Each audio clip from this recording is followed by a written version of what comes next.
USA! USA! Loud chants and red, white and blue faces. It's a regular Sunday game in LA, and football or soccer fans are out in force. Soccer awareness is much higher. It's become a little bit more popular. It's not a top 4 sport yet, like all the others, but it's becoming better and better. The USA took on Mexico in this Legends Cup game, which featured former national team players on both sides. With some 10,000 fans cheering from the stands, Captain Eric Wijnaldum says the sport is more popular than ever. Now it is.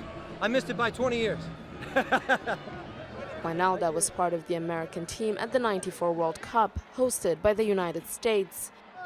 The successful tournament eventually led to the creation of Major League Soccer, America's professional football league. It does very well in the Pacific Northwest. It has some success here in Los Angeles. It has some success in New York City. And obviously there's a tremendous amount of excitement about the new New York City team. But it is not a major sport yet. And it is not a major sport in part because it has to compete with the Premier League and the Champions League that puts on some of the best soccer in the world. That's it, USA, #1. It may have evolved over the years, but U.S. football is still mostly considered a pastime or game, rather than a competitive sport. That's what training centers like this one are working to change. To improve the professional game, players have to start at an early age.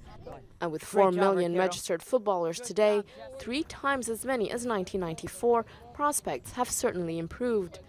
Diamond, there we go, I want to see this. But they remain far behind other American favorites. The problem is retaining these kids as they get older. They shift over to football, they shift over to basketball. So while it's a great scene here, it's can we keep our best players going through the system as they become 13, 14, 15, 16.